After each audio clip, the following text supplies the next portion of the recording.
Ever consider installing solar power in your home? It's a great way to go green, and it's sure to cut down on those costly utility bills.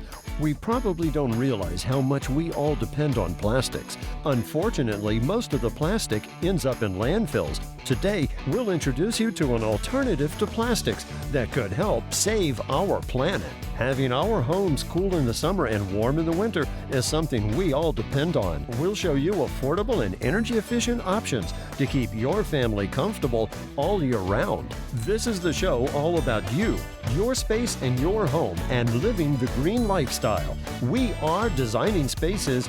Think green.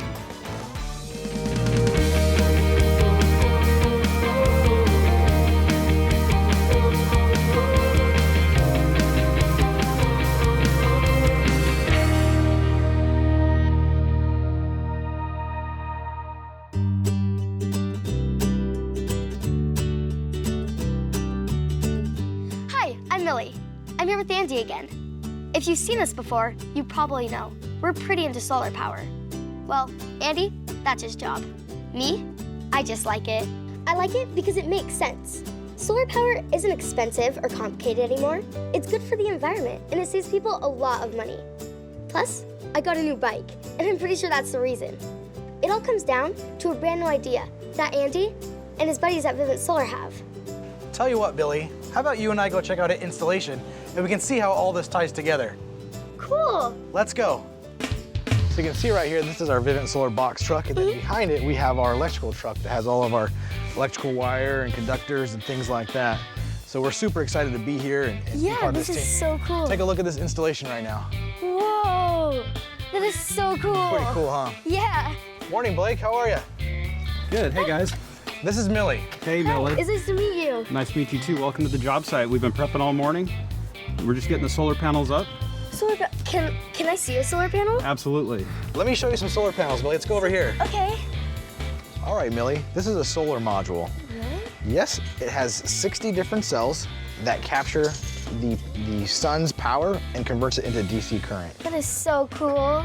So we take one of these modules and combine it with others to create a larger system that creates power for the entire home. This stuff is really cool. It is, isn't it? Yeah. Ready for our hard hats, Blake? Excellent.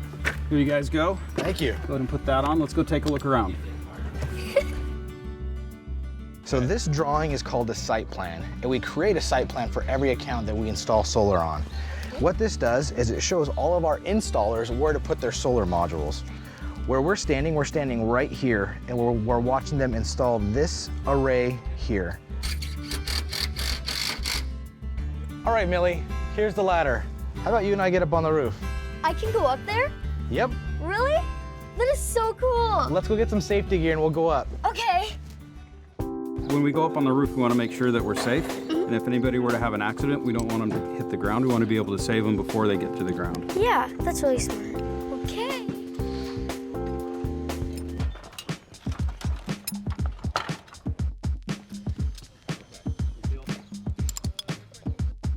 So right now, each one of these modules, because the sun's hitting it, is creating power.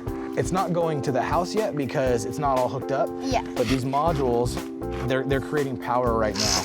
Just with this little bit of sun, I know it's overcast, but just with a little bit of sun that it's getting, it's still producing energy. What they do is this is your optimizer. That's what those cords on the back of the module hook up to. So behind every single one of these modules, you can see, let's walk this way a little bit further. Okay. So behind every one of these modules, you can see that these plates are there, and those are your power optimizers. And what will happen is they'll take all of the connectors, all the cords that are underneath it, and they'll put them into this box, and they'll tie it all together. Yeah. And so this is mounted to the rail, and then all of the electrical cords will run through this raceway into all of the different arrays.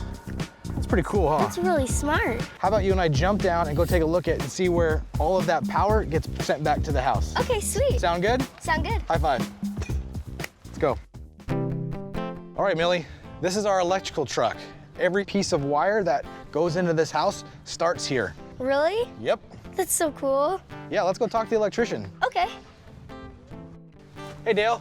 Hey there. How's it going? Great. This is Millie. Hi, Millie. it's nice to meet you. Nice to meet you too. Millie's here checking out an installation. Can you share with her what you're doing right now? Sure. When the sun hits the modules on the roof, it's direct current. Okay, it comes down into our inverter, which converts it to alternating current, which feeds our house panel. Okay, which basically we want to do that, so we're not using the utility anymore. Yeah. So, that's why we're installing solar. Yeah, so we're saving money from that. Yes, you are. Yeah. Lots of money. Well, thank you so much for teaching me about this stuff. It's really amazing. I love learning about it. Okay, no problem. Thanks for coming. Blake, thanks for letting us come check out your installation. You bet. Thank you guys for stopping by. Yeah, thank you so much. Okay. All right, Millie, let's you go. Bye. Well, Andy, this was so amazing. Thank you so much for showing me. Millie, this is just the tip of the iceberg. Would you like to come with me to Vivntsolar's headquarters? I would love to. Well, then grab your skis because we're going to Utah. To learn more, go to Vivntsolar.com. To see this portion of the show again, visit designingspaces.tv.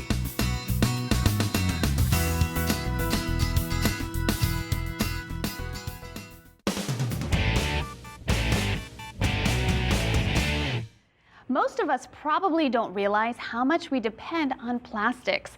They hold the water we drink, the food we eat. They're in the cars we drive, and they even help save sick babies. But where does all the plastic go when we're done with it? It's estimated that Americans discard 33.6 million tons of plastic each year, but only 6.5% is recycled. The rest ends up in landfills, where it may take up to 1,000 years to decompose and potentially leak pollutants into the soil and water. But still the question, do the potential health risks of plastics outweigh their benefits?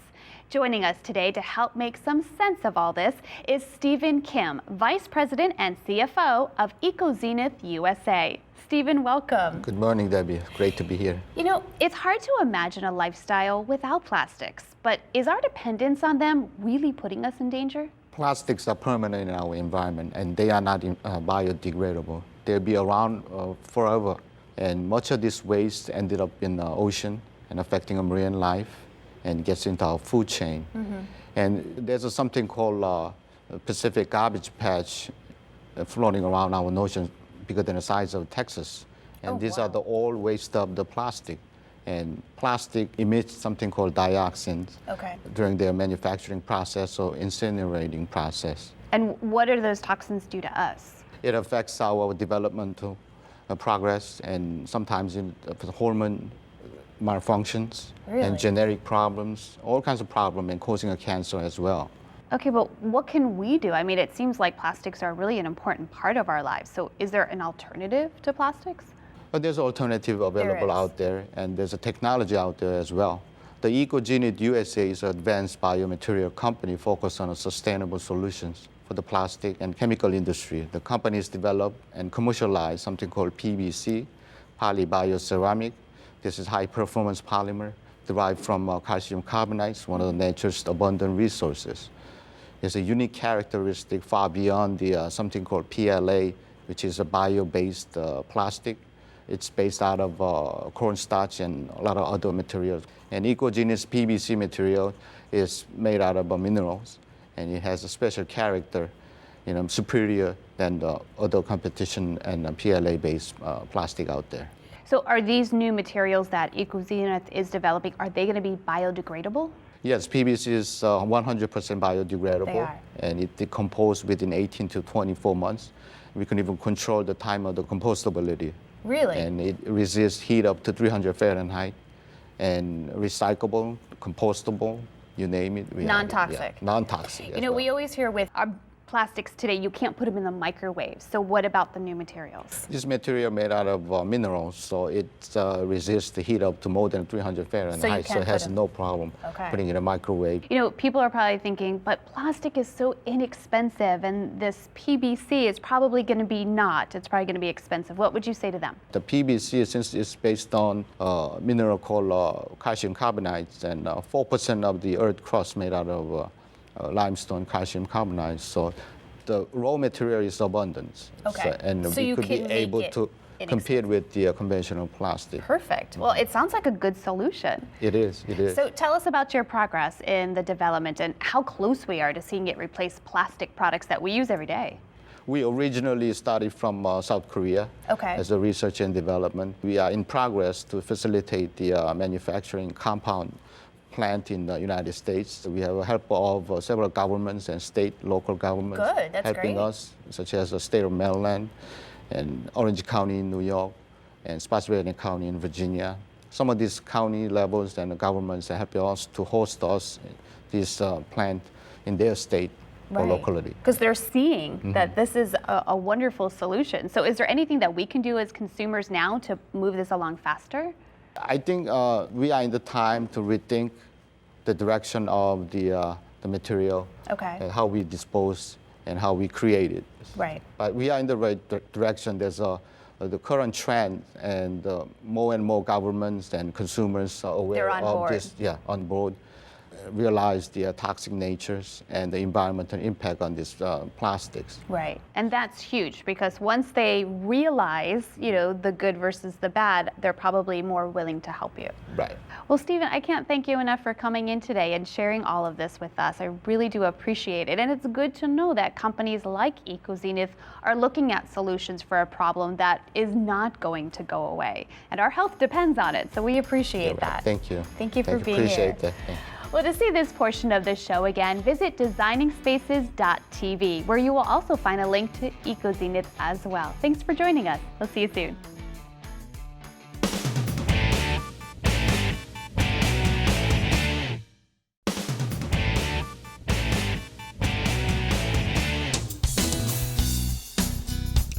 Think about your home. Is it spacious or cozy? Modern or traditional? Well, whatever the design is, there are two things we all have in common: indoor heating and cooling. Two very important factors to keep us and our families comfortable in our homes. But what happens if your AC unit is not working very well, or even worse, stops working altogether? Well, the good news is there are affordable and energy-efficient options out there. Here to tell us all about it is Jim and Cameron. Guys, so good to have you here on the show. Well, thanks for having us. Great to be here. So let me ask you, with Goodman Manufacturing, I'm sure you're seeing a lot of green trends happening right now? Well, most of it has to do with energy efficiency. We're doing a lot of things to make the equipment more efficient out there, so it can help the customer to save money when the equipment's operating and help the environment. Right, and there's a lot more options now, I would think, right, than a long time? Oh yeah, there are a lot of different compressor options, both outdoor and indoor options, a lot of different things a customer can choose from. We like options. Options are good. Cameron, are you seeing that as well? I'm seeing that the customers are really becoming energy savvy and looking for the less expensive units to run and stuff. Right, really thinking green. Really thinking green. Okay, so let me ask you a question. If, say we have a viewer watching and they have a 15-year-old unit, but it's still working, so do they think about replacing it now, or do they just wait till it stops working altogether? Typically in our industry, they wait till it stops working. I think that's the normal thing to do. But I would say that it's time to change after a 15-year-old unit, because you're really not getting it efficient and it's not running properly. Okay. You're going to save a lot of money in utility costs by getting a new piece of equipment. Even if you're moving from a 15-year-old equipment generally to a base model piece of equipment, you're going to save a lot of money. Okay, good advice. We needed a new AC system because we had several issues and there were parts that needed to be replaced and the house wasn't cooling properly. It was an older unit and we felt like we needed to get one at this point in time. So Cameron, when we're thinking about replacing a unit, should we consider value and reliability? I think value and reliability are of the utmost importance when considering a unit. Customers want to think that they're getting more bang for their buck. Right. Absolutely. Goodman Manufacturing has been around for a long time, 1980s, right? Yes, early 80s. Wow, so what sets you apart from your competition? Really our focus has always been to do everything we can to build value into the equipment. And, we do our best to seek out the most, cost-effective parts to put into the equipment and then sell it to customers at a price that's going to allow them to give their homeowner the best value they can possibly give to them. Absolutely. You do all the hard work, so then we just come to you. And then we know that we're getting the best information. That's the key. These guys have a lot to do in the field. We want to make their job as simple as possible. We're expecting a baby and we wanted to make sure the house was cooling properly. So it was important to replace our AC system at this time. I've heard a lot about programmable thermostats. Is that a good way to go? It is a good way to go. It allows the unit to run more efficiently. That way, when you're not at home, the unit is not running a full boat and you're saving money. Got it. Okay, so it's just like you set it up in the beginning and then you're done. Plug and play. Okay. Oh, that's easy enough. It makes it real easy. And once you get the program set up, right, it's just minor adjustments after that. Okay, good.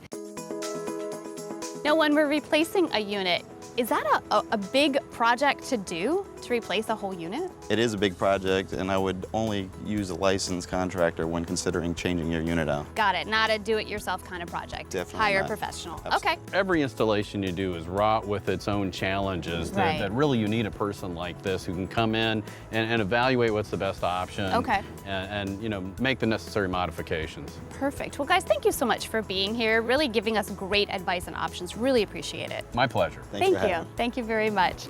Well, if you were looking to replace your heating and cooling unit, we hope we showed you there are affordable and energy efficient options out there. We will have a link to Goodman Manufacturing on our website at designingspaces.tv. Just look for the video called Think Green and then click on Goodman Manufacturing. Thanks for joining us, and we look forward to seeing you soon. Bye-bye.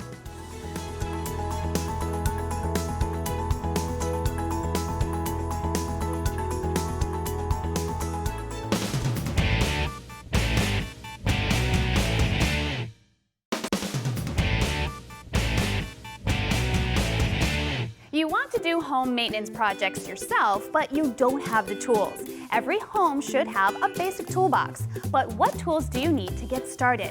Let's look at the basic set of tools you'll need to get your home maintenance and DIY projects underway. If you plan on DIY home maintenance and improvements, you will no doubt be using a hammer and a screwdriver. There are two types of screwdrivers, flatheads and Phillips head. A nice set of screwdrivers that include both types is a must-have for your toolbox. As for a hammer, a lightweight tack hammer is enough for most around-the-house projects. If you're planning on doing some carpentry, you will need a claw hammer. Pliers come next, and like hammers, they come in a variety of sizes and shapes, depending on what they're supposed to be doing. For our toolbox, we have three types: your basic slip joint pliers, locking pliers, and needle nose pliers. Related to pliers, we'll include electrical wire cutters and strippers, very useful if you should install new light fixtures or ceiling fans. As long as we're grabbing onto things, you should have a medium-sized adjustable crescent wrench, tape measure, and ruler. You'll be surprised how often you'll need both. A utility knife will see a lot of action around the house. And a putty knife is a welcome addition for a number of weekend projects. Steel chisel, a 1/2-inch size, should do for most household applications. A handsaw for simple wood cutting. While they come in a variety of sizes, a 15-inch should be fine for simple around-the-house projects.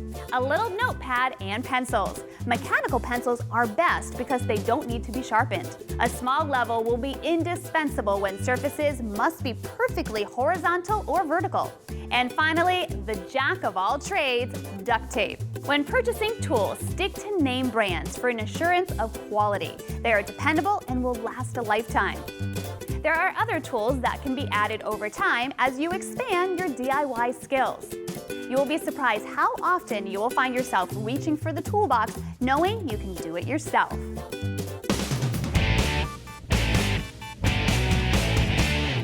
Making a space you can call home. Living the lifestyle you desire. It's what we are all about. We are Designing Spaces. For more information about anything you've seen on today's show or to find out how to be part of the show, log on to designingspaces.tv. You can visit these websites to learn more about the participants on this edition of Designing Spaces.